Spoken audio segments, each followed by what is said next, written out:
우리는 시편 120편부터 134편에 이르는 성전에 올라가는 노래를 보고 있습니다.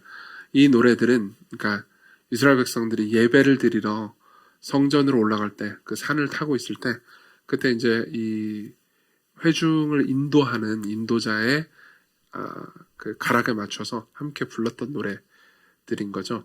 이 노래들을 통해서 이제 우리는 누구를 향해서 가고 있는가? 우리는 누구를 예배하고 있는가? 우리는 어떻게 예배해야 하는가? 그리고 하나님은 우리를 어떻게 돌보셨는가? 이런 문제들을 생각하면서 이제 위로를 받기도 하고 예배를 재다짐하기도 하고 하여튼 그렇습니다. 이 시들이 좋은 점은 인생을 다 쭉 노래를 하고 있다는 거죠. 인생의 여러 국면들을 노래하고 있고 그걸 통해서 인생을 배웁니다. 그리고 이 노래는 뭘 얘기해주고 있냐면 우리가 읽은 이 129편의 노래는 그러니까 박해를 받는 이스라엘 백성들을 하나님께서 구하셔서 결국은 이스라엘 백성들은 승리한다. 이 내용을 다루고 있습니다. 그러니까 어떤 의미에서 박해를 다루고 있죠. 박해를 다루고 있습니다. 여기서 말하는 이스라엘이 그러니까 지금으로 치면은 이제 교회입니다. 신약 교회죠. 여기서 이스라엘은 이제 구약 교회니까 우리는 이 내용을 우리의 교회로 적용을 하면 되겠습니다. 여기 보면은 1절에 이스라엘은 이제 말하기를 그들이 내가 어릴 때부터라고 1인칭을 하고 되어 있잖아요. 그렇죠? 근데 이제 실제로 이 부를 때는 이렇게 부르는 겁니다.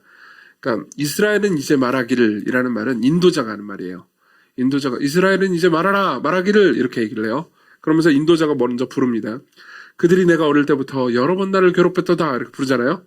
그러면 이제 2절 있잖아요. 2절은 그들이 내가 어릴 때부터 여러 번 나를 괴롭혔으나 나를 이기지 못하였도다. 이거는 이제 회중들이 같이 부르는 거예요. 그래서 아마도 이제 그 시의 구성상 1절은 이제 회중 교창이었을 겁니다. 교창이라는 말 아시죠? 1절은 회중이 아니고 인도자, 2절은 회중, 3절은 인도자, 4절은 회중, 뭐 이런 식으로 불렀던 것 같습니다. 그래서 이제 이렇게, 그러니까 이스라엘이 어렸을 때부터 많은 박해를 받고 핍박을 경험했지만, 그럼에도 불구하고 하나님께서는 이스라엘로 하여금 승리케 하셨다.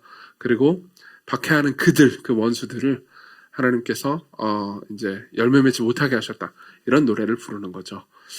근데 여기서 이제 그들의 존재가 누구인지가 모호합니다.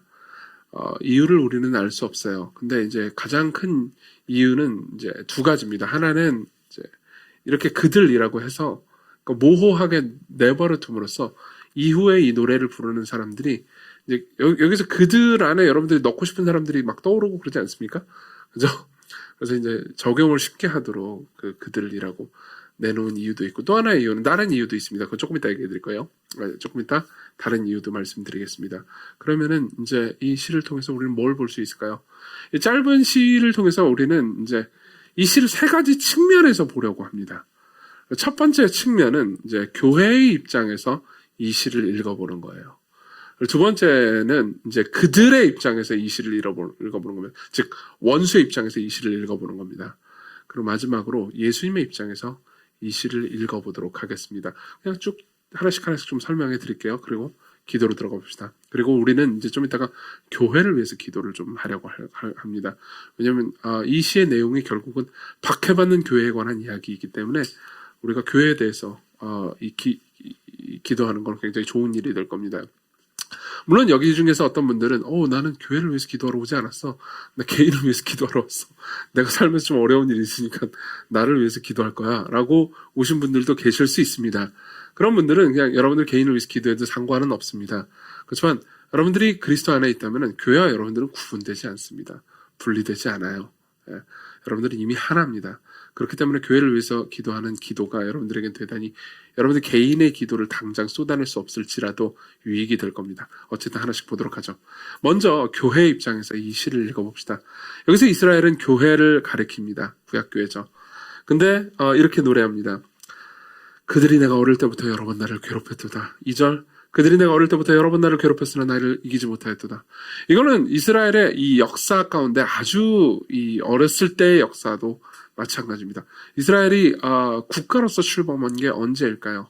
모세의 인도 이전부터일 겁니다. 이 아브라함의 자손들은 애굽에서요 굉장히 많은 수가 생겼죠. 그러고 나서 국가로서 처음 이제 등장하게 된 거는 모세의 인도에 따라서 홍해를 건넌 이후부터입니다. 근데 처음부터 핍박받는 공동체였죠. 이스라엘은요.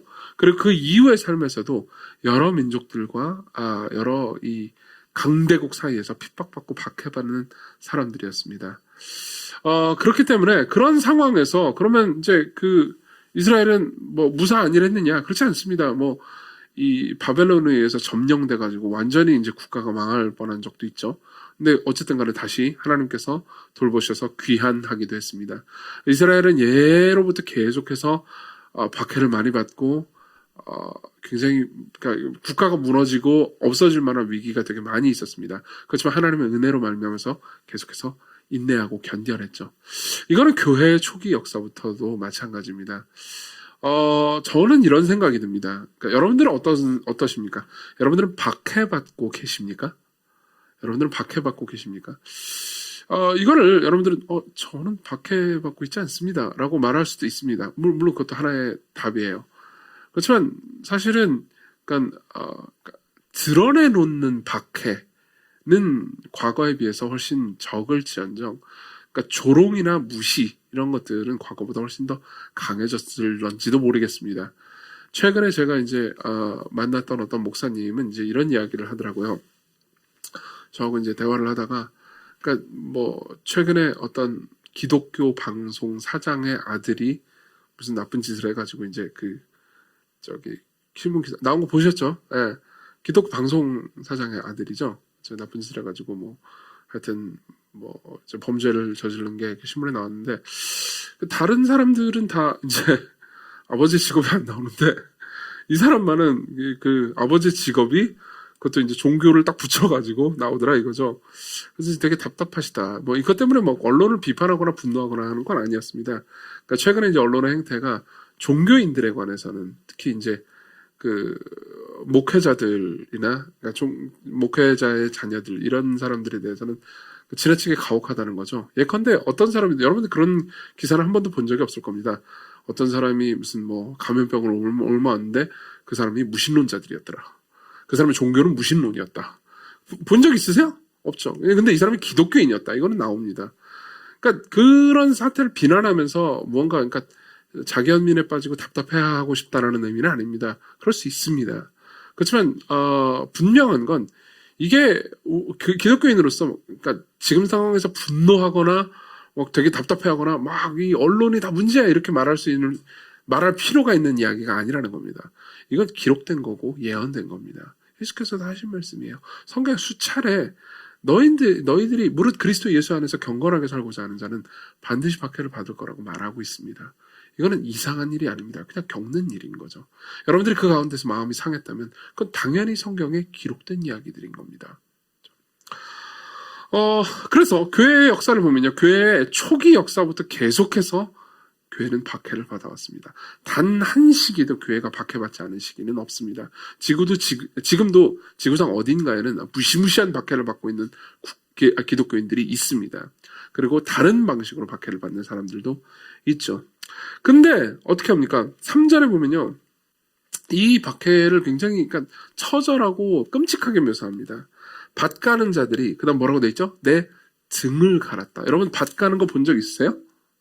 밭이 이렇게 평평하게 있잖아요. 그러면 밭 가를 쟁기 같은 것이 이렇게 쭉 지나가면은 이렇게 길이 생기는단 말이에요. 맞죠? 그런 것처럼 내 등에 길을 만들었다는 거예요. 이거는 이제 채찍질을 했다는 것을 이제 은유적으로 표현한 거죠. 내 등을 계속 채찍질해가지고 등이 피투성이가 됐다. 등에 막 고랑이 생겼다. 너무 끔찍하지 않습니까? 그렇게 나는 이스라엘은 그동안 계속해서 고통당했다. 이렇게 이야기를 하는 거죠. 그래서 4절에는 근데 4절에서는 여호와께서는 의로우사 악인들의 줄을 끊으신다고 말합니다. 이 본문을 묵상하면서 제가 이제 어떤 책을 봤는데요. 교회의 역사에 관한 책을 본 적이 있습니다. 그런데 이제 거기에 보면은 테오드르 베자라는 사람의 이야기가 나와요. 베자는 누구냐면은 장 칼뱅 아시죠? 칼뱅은 들어본 적이 있을 겁니다. 16세기의 종교개혁가고 사실상 지금의 이제 우리 교회와 이제 개혁주의 신학의 기초를 세웠던 사람이라고 볼 수 있죠. 잔 칼뱅의 후임 목회자입니다. 그리고 잔 칼뱅의 후임 목회자는 사실은 잔 칼뱅만큼이나 혹은 그 이상으로 고통을 많이 당했습니다. 특히 이제 이 사람이 이제 프랑스 왕 영권이 있었는데 그때 당시 프랑스 왕이 앙리 4세였거든요. 근데 앙리 4세는 이제 약간 그 뭐라고 해야 될까요? 유화적인 정책을 펴기도 했지만은 무시무시하게 기독교를 피박하기도 했습니다. 근데 테오도르 베자가 이제 앙리 4세한테 한 말을 제가 읽은 적이 있어요. 최근에 뭐라고 돼 있냐면 이렇게 돼 있습니다. 좀 뭔가 되게 많은 여운을 남긴 말이었어요. 그러나 교회는 많은 망치를 닳게 한 모루라는 것을 기억하시기 바랍니다. 많은 망치를 닳게 한 모루 아세요? 그렇죠? 이게 망치를 쾅쾅쾅쾅 하면 밑에 받침대 있잖아요. 보통 받침대는 망치보다 강해요. 그렇기 때문에 결국은 계속 두드려 패잖아요. 그러면 모루가 아프죠. 그렇죠? 하지만 실제로 닳는 건 망치입니다. 그러니까 많은 망치를 닳게 한 모루가 바로 교회다. 이렇게 이야기를 하는 거죠. 사실 기독교의 역사상 보면은 여러 가지 방식으로 기독교와 그리스도인들은 박해를 받았습니다. 그렇지만 사실상 그리스도인들은 그리고 교회는 단 한 번도 성장하지 않은 적이 없습니다. 사실이에요. 이건. 여러분들이 아니 무슨 소리냐, 한국교회 다 죽어가고 지금 난리나고 교회를 사람들이 다 떠나고 있는 거 아니냐, 이거 안 보이냐라고 생각할 수 있지만 이건 우리는 지극히 한국 중심적이란 말이에요. 눈을 전 세계로 돌려보잖아요. 그럼 지금도 기독교와 복음의 메시지는 여전히 그러니까 성장하고 있는 중입니다. 사실상 역사상 단 한 번도 마이너스 성장을 기록한 적이 없습니다. 항상 복음은요, 그 복음 자체가 가지고 있는 강력한 힘과 능력에 의해서 하나님의 은혜의 전진에 의해서 사람들의 마음을 적셨죠. 그리고 사람들은 변해갔습니다. 그리고 예수 그리스도께 자신의 삶을 드렸습니다. 아마도 지금 선교 전문가들은 전부 다 공통적으로 지적하고 있는 것 중에 하나가요. 아마도 중국에서만 이제 5년 이내로 기독교 인구가 5억이 넘을 겁니다. 이건 거의 확실시되는 통계입니다. 실제로 그렇게 복음은 전해지고 있습니다. 그렇기 때문에 여러분들이 이제 여러분들 이제 작은 입장으로 좀 돌아오죠. 제가 이제 와가지고 이 뒤에서 보니까 뒤에 앉아가지고 저 찬양을 부르고 있었거든요. 근데 이제 물론 인터넷으로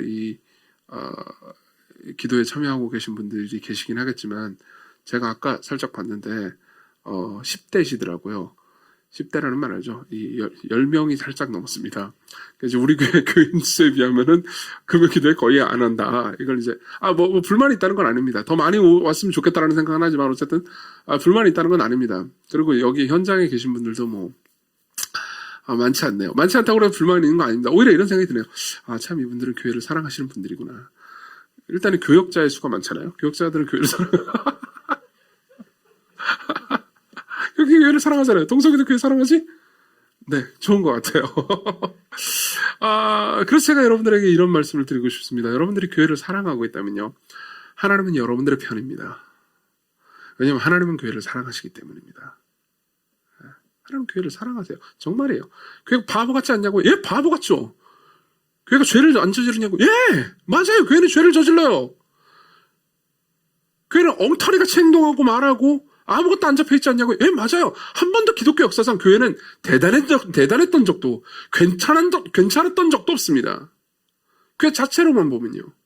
그리고 단 한 번도 안 사랑받아 본 적도 없습니다. 안 사랑받아 본 적도 없습니다. 링컨이 진짜 이 말을 했는지 안 했는지 저는 잘 모르겠습니다만, 어떤 사가는 했다고 말하고 어떤 역사가는 안 했다고 말하기 때문에 정말 이 말을 했는지 안 했는지 잘 모르겠지만, 남북전쟁할 때 링컨에게 누군가 이렇게 말했다고 하죠. 하나님이 이 전쟁에서 우리의 편에 설까요? 북군의 편에 설까요? 그러니까 링컨이 이렇게 말했다고 하죠. 하나님이 우리의 편인지 남부군의 편인지는 중요하지 않다. 우리가 하나님의 편인지가 중요하다. 되게 멋있는 말을 했죠. 근데 링컨의 신앙을 보면 이렇게 멋있는 말을 했을는지가 의문이긴 합니다만, 어쨌든 간에 이 말 자체, 이 링컨은 그렇게 신앙이 좋은 사람은 아니었어요. 근데 어쨌든 간에 이 말 자체로 보면은 되게 일리 있는 말입니다. 여러분들은 하나님의 편이십니까? 바꿔서 말해보자면, 여러분들은 교회를 사랑하십니까? 여러분들이 교회를 사랑하고 있다면요. 교회를 위해서 기꺼이 기도하고 있다면, 교회를 위해서 마음을 아파하고 있다면, 여러분들은 하나님과 한 편입니다. 하나님과 한편입니다. 여러분들이 진짜로 교회를 사랑하고 있는지에 대해서 시금석을 하나만 얘기해드리죠. 이건 되게 좋은, 그리고 여러분들 입장에서 생각해 볼 만한 시금석일 겁니다. 교회에 어려운 일이 있습니다. 그리고 교회에 무슨 문제가 있다는 이야기를 듣습니다. 그럼 여러분들은 그게 내가 비난받고 내가 잘못한 것처럼 느껴지고 있습니까? 교회가 이 문제야! 라는 이야기를 들으면 네가 문제야! 라는 말처럼 들립니까? 그럼 여러분들은 여러분들의 교회와 여러분들 자신을 동일시했다는 의미입니다. 맞죠? 동일시했다는 거잖아요. 그렇죠? 이 시공교회는 이게 문제야! 그럼, 맞아. 시공교회는 이게 문제지. 언제 떠날지 한번 각을 재보자. 이런다면, 비난하고 싶은 게 아닙니다. 각을 재도 상관없습니다. 그렇지만 여러분들은 최소한 여기와 자기 자신을 동일시하고 있는 건 아닙니다. 동일시하지 않다고 해가지고 여러분들을 비난하고 싶은 마음도 없습니다. 다만 여러분들은 가족이 없게 됩니다. 그렇죠? 여러분들은 소속된 곳이 없기 때문에 가족도 없게 됩니다. 여러분들은 동일시할 가족이 없는 겁니다. 가족을 생각해 보십시오. 제 딸이, 제 아내가, 누군가의 남편이 문제가 있습니다. 실제로 문제가 있어요. 근데 비난한다고 합시다. 사람들이 그 사람을 비난한다고 합시다. 그럼 당연히 내가 문제가 있다는 걸 알아도요. 나한테 던지는 비난처럼 느끼기 마련입니다. 안 그렇습니까? 왜냐면 가족이야말로 나는 나와 가족을 동일시하게 되거든요. 여러분들은 어떻습니까? 여러분들이 교회를 사랑하고 있다면요. 여러분들이 이렇게 말할 수 있습니다. 옛날 옛적 데르툴리아누스라는 사람이 한 말입니다. 교부예요. 우리를 죽이시오. 우리를 고문하시오. 우리를 정죄해 보시오. 우리가 먼지가 되도록 갈아버려 보시오. 당신이 부정을 행할수록 우리의 무죄는 증명될 것이오. 하나님께서 고난당하셨으니 우리 또한 고난을 당할 것이오. 우리는 잡초처럼 베어버릴수록 우리는 더 자라게 될 것이오. 우리의 수는 더 늘어날 것이오. 그리고 그리스도인의 피야말로 그 씨가 될 것이오. 자, 그러면 두 번째로 우리는 원수들의 입장에서 이 시를 한번 읽어봤으면 좋겠습니다. 원수들의 입장에서요. 여러분들이 이런 생각을 할 수 있습니다. 아니, 나는 교회를 교회 좋은데 왜 원수들의 입장에서, 교회를 박해하는 사람의 입장에서 왜 이 시를 읽어야 합니까? 이렇게 생각할 수도 있습니다. 그렇지만 제가 이런 말씀을 드리고 싶습니다. 첫째, 이건 여러분들 모두에게 대단히 유용한 통찰이 될 겁니다. 최소한요. 여러분들이 진지하게 이야기를 듣는다면요. 여러분들이 교회를 지금 굉장히 사랑하고 있다면 좋습니다. 너무 좋아요. 근데 언젠가 여러분들은 교회를 미워하게 될지도 모릅니다. 그게 까닭 없는 미움일 수도 있습니다. 그리고 재미있는 거는요. 교회의 역사상, 이게 참 흥미로운 지점인데요. 교회의 역사상, 교회를 가장 사랑하고 교회를 위해서 자기 자신을 가장 깊이 많이 모든 것을 내어주면서 희생했던 사람들은요. 한때 전부 교회의 원수인 적이 있습니다. 예를 들어줄까요? 사도 바울이요. 사도 바울은 스데반을 죽였습니다. 사도 바울은 교회를 잔멸하려고 했습니다. 다 멸해버리려고 했어요. 근데 하나님의 은혜로 사도 바울은 구원받았고요. 그리고 교회를 위해서 자신의 전 존재를 바쳤죠. 그렇죠? 저는 교회를 사랑합니다. 진짜예요. 너는 목사니까 안 사랑하면 좀 곤란하지 않겠어? 라고 생각할 수 있지만, 그런 측면에서도 교회를 사랑하긴 하겠지만, 아니요, 좀 이야기가 다릅니다. 저는 교회를 진짜 그러니까 뭐라고 해야 될까요? 예전에도 그런 말 많이 했잖아요. 제가 시건교회는 우리 교회입니다. 내가 섬기는 교회, 내 직장이 아니에요. 우리 교회라고요. 내 교회라고요. 어떤 말인지 이해되세요? 그렇죠? 그런 측면에서, 그러니까 이런 생각이 듭니다. 나는 교회를 사랑하지. 그렇지만 저 역시 교회를 비난하고 미워했던 적이 많았습니다. 저는 교회의 원수였습니다. 교회를 성숙하게 섬기는 사람들은 다 과거에 교회를 미워했던 적이 있습니다. 여러분들 중에서도 많은 사람들이 그럴 겁니다. 여러분들 중에서 나는 지금 이 교회를 너무 좋아하고 잘 섬기고 있고 사랑하고 있어. 그럼 제가 여러분들에게 물어보죠. 과거에 교회를 미워해 본 적이 없습니까? 있을 겁니다. 그 교회는 내 미움을 받을 만한 교회였어요. 여러분, 그 교회에 있는 죄인들이나 여기 있는 죄인들이나 똑같이 죄인이라는 것을 기억하십시오. 우리 모두 주인입니다. 비슷한 일이 안 일어날까요? 절대 그렇지 않을 겁니다.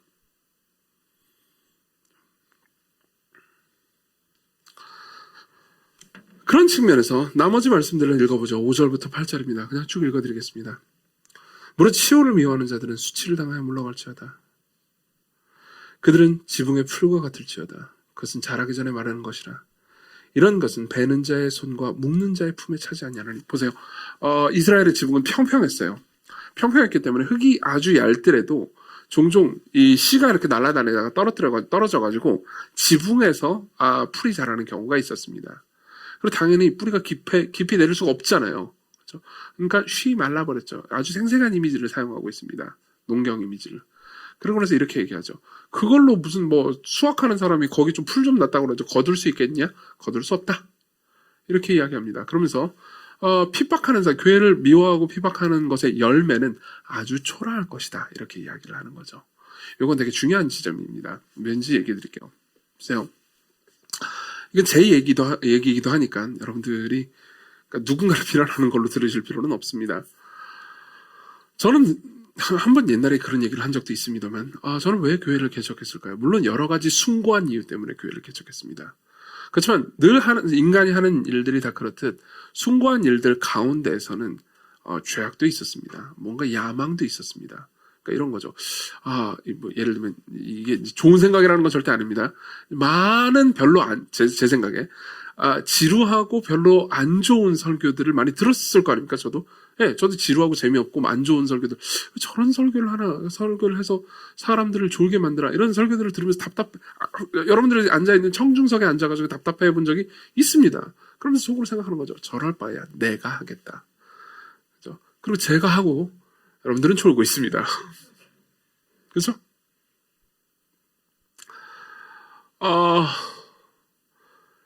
저도 굉장히 많이 속을 썩였습니다. 목회자들의. 그럼 지금 생각하면 되게 안타깝죠. 그럼 그 목회자들이 다 완전 무결했냐? 그렇지도 않았습니다. 그러면 제가 그들을 비난하거나 혹은 교회를 비난한 건 정당한 일이었을까요? 좋습니다. 정당할 수도 있습니다. 왜냐하면 하나님의 뜻대로 하지 않는다면요, 목회자가 무슨 일을 해도 옳은 건 아니기 때문입니다. 맞죠? 제가 하나님의 말씀을 제대로 전하지 않는다면 제가 잘못하고 있는 거니까요. 그렇죠? 그건 좋습니다. 그렇지만 종종 이런 일이 있을 수 있습니다. 보세요. C.S. 루이스가 얘기한 건데 이거는 인용을 해드리겠습니다. 예전에도 한번 제가 인용해 드린 적이 있기 때문에 기억이 나실 분도 계실 수 있습니다. 우리는 주님을 위해 자기 어머니를 미워해야 할 수 있음을 압니다. 맞죠? 예수께서 심지어 자기 부모라도 미워하지 아니하면 결단코 나를 따를 수 없다고 말씀하시잖아요. 그죠? 그리스도인이 자기 어머니를 꾸짖는 과정은, 어머니가 정말 악했다면, 정말 잘못된 선택을 했다면 어머니를 꾸짖는 과정은 슬프기는 하지만 유익을 줄 수는 있습니다. 그렇죠? 그러나 단서가 있습니다. 그동안 그가 착한 아들이었어야 했고 어머니를 꾸짖을 때는 범민과 싸워야 합니다. 맞죠? 그러면서도 그의 영적 열정이 어머니를 향한 강하고 지극한 효성을 뛰어넘는 상황이어야 합니다. 그렇죠? 하지만 그가 어머니를 꾸짖는 일을 즐기고 있다고 의심되는 순간 이 광경은 그저 정 떨어지는 패악으로 전락하게 됩니다. 그렇습니다. 우린 늘 그렇게 될 수 있습니다. 우리가 누군가를 비난할 때는요, 그 사람이 정말 잘못했기 때문이기도 하지만 내가 그 사람을 비난함으로써 내가 도덕적으로 그 사람보다 더 낫다라는 것을 입증하는 자기의 세우기 작전이기도 합니다. 그렇죠? 그리고요, 이런 방식으로 우리는 추진력을 얻을 수도 있습니다.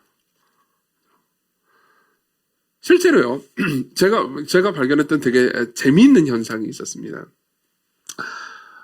영적으로 별로 건강하지 않고 복음이 잘 풍성하게 드러나지 않고 그리고 교회 내에 분규와 분란이 많은 교회가 있습니다.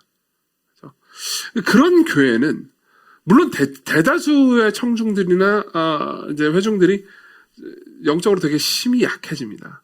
근데 그 과정 중에서도 마치 이 강인한 생명력이 이렇게 움트듯 그러니까 자발적으로 같이 기도하고 자발적으로 성경을 읽고 자발적으로 무언가 영적인 이렇게 나눔 같은 거를 하려는 소수의 사람들이 생깁니다.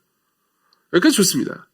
그리고 그 소수의 사람들은 종종, 여기까지 나쁜 게 아닙니다. 여기까지는 아주 좋습니다. 그 소수의 사람들은 영적인 열정과 갈망과 그리고 그러니까 복음을 나눌 수 있는 상대가 있다라는 사실에 되게 감격해합니다. 그러면서 집단을 형성합니다. 아주 좋습니다. 나쁜 게 아무것도 없습니다. 여기까지는요. 그렇지만 보통 리더십들이 문제가 있기 때문에 영적이지 않거나 혹은 성경적이지 않거나 혹은 문제를 많이 가지고 있기 때문에 모이면은 어쩔 수 없이 이들을 비난하게 됩니다. 여기까지도 제가 보기엔 나쁘지 않은 것 같습니다. 하지만 이 비난이요, 종종 즐김으로 넘어가는 순간 그런 날은 옵니다. 이런 일이 발생합니다. 비난합니다. 비난하다가 즐겼습니다. 근데 그곳에 계속 있을 수는 없거든요. 그래가지고 따로 무언가를 시작합니다. 교회를 옮기거나 다른 데 가는 거죠. 근데 재밌는 건 뭐냐면은 이 사람들이 그 이전에 가지고 있던 신앙적 열심이 때로는 그리스도께서 나를 위해서 하신 일에 대한 기쁨과 자랑과 순수한 사랑 때문에 그 열심이 생긴 게 아니고 누군가의 안티테제가 될 때 누군가를 반대하는 사람이 되었기 때문에 힘을 얻는 경우가 있습니다. 그리고 그 경우에는 반드시 옥상 위에 난 잡초가 됩니다. 시들어버려요. 아무 열매를 맺지 못합니다. 반성적으로 얘기해보자면 한 10몇 년 전부터인가요? 제가 알기로는 2000년도 중반부터입니다. 2000년도 중반에 그러니까 한국에 개혁주의 신학과 신앙에 대한 굉장히 신선한 새로운 바람이 불었습니다. 그래서 개혁주의 신학이 무엇이고 그리고 개혁주의적인 신앙을 바탕으로 신앙생활을 하는 것이 어떤 것인지에 대해서 양질의 도서가 쏟아져 나오기도 했고요. 그리고 많은 이제 이렇게 우후죽순의 좋은 모임들이 생기기도 했습니다. 이건 아주 고무적인 일이었습니다. 그리고 제 생각에 그러니까 좀 뭐라고 해야 될까요? 그러니까 과장되게 표현해보자면 이게 과장된 것인지 아닌지 모르겠지만 어쨌든 과장되게 표현해보자면 제 생각에는 하나님께서 베푸신 작지만 부흥의 역사인 것 같기도 했습니다. 그렇지만 정말 많은 사람들이 자신이 원래 소속되어 있는 교회를 비난하기 시작했습니다. 물론 비난받을 만한 요소도 있었을 겁니다. 하지만 시간이 지나고 내가 의미 있는 것이 저 나쁜 놈들이 존재하기 때문에 내가 의미 있다 라고 생각하기 시작하는 순간 그 모든 것들이 초라하게 사라져갔습니다. 그리고 그 과정들을 저는 목회를 하면서 이제 소위 저도 역시 개혁주의 신학을 하는 사람이었기 때문에 그 과정들을 보면서 되게 슬프게 이 모든 과정들을 배웠습니다. 그걸 통해서 마치 옥상에서 자란 잡초 같은 모습을 보았죠.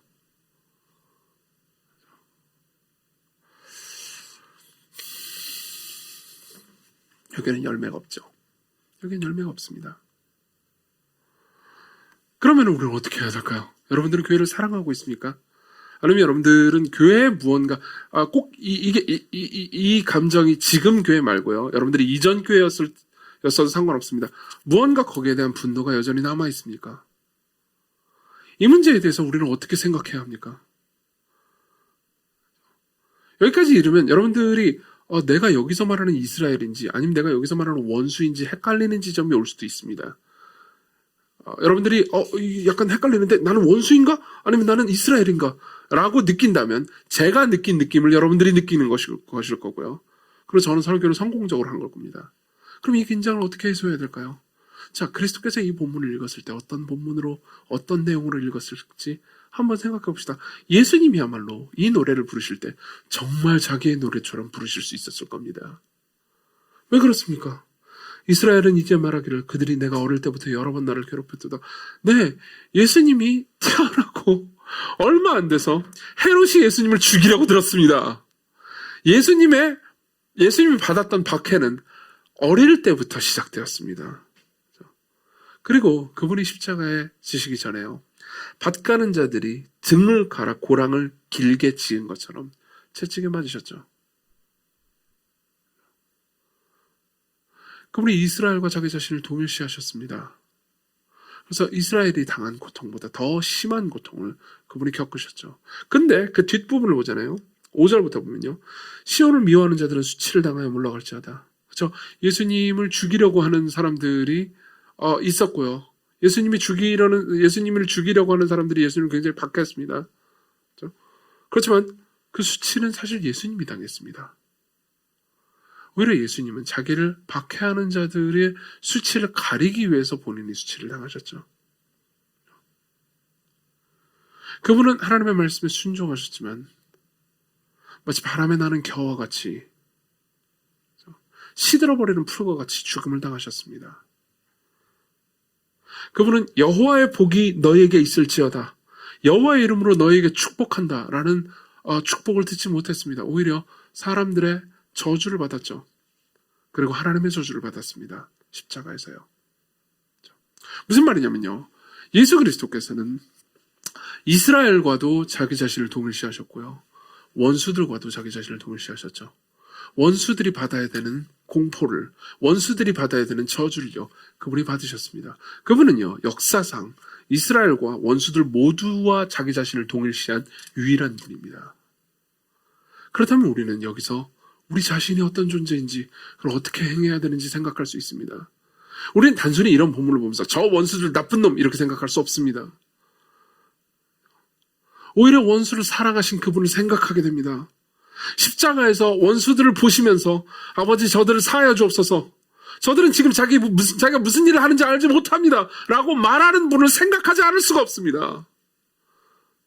우리는 우리가 박해받을 때 하나님의 구원과 하나님께서 이 모든 것을 바꾸셔서 선으로 영광스럽게 바꾸실 것을 한편으로 기대하지만 또 다른 한편으로 내가 교회를 미워할 때, 내가 분노할 때도 나를 긍휼히 여기시고 나를 저주하지 않으시고 진노하지 않으시는 그리스도를 생각할 수 있습니다. 생각해보면 이건 최소한 저한테는 굉장히 큰 위로가 되는 것 같습니다. 왜냐하면 이 이야기가 사실이라면 예수 그리스도께서는 제가 교회를 사랑하실 때도 저를 사랑하시고 제가 어리석게 교회를 미워할 때도 저를 사랑하셨다는 이야기가 되니까요. 여러분들은 어떻습니까? 여러분들은 교회를 사랑하십니까? 그리스도께서 여러분들을 사랑하십니다. 여러분들은 교회를 싫어하십니까? 그리스도께서 여러분들을 부르시고 사랑하십니다. 그리스도께로 오십시오. 그분 앞으로 가십시오. 그분이 십자가를 지시고 등이 찢기신 것을 볼 때, 그분이 어릴 적부터 박해받으시면서도 교회를 사랑하신 것을 볼 때 여러분들의 눈은 새로워질 겁니다. 여러분들은 사람들을 사랑할 용기를 가지게 될 겁니다. 여러분들은 교회가 사랑스러울 때만 사랑하는 것이 아니고 교회가 문제가 있을 때도 사랑할 수 있을 겁니다. 왜냐하면 여러분들을 사랑하시는 구주가 그렇게 하셨기 때문이죠. 기도합시다.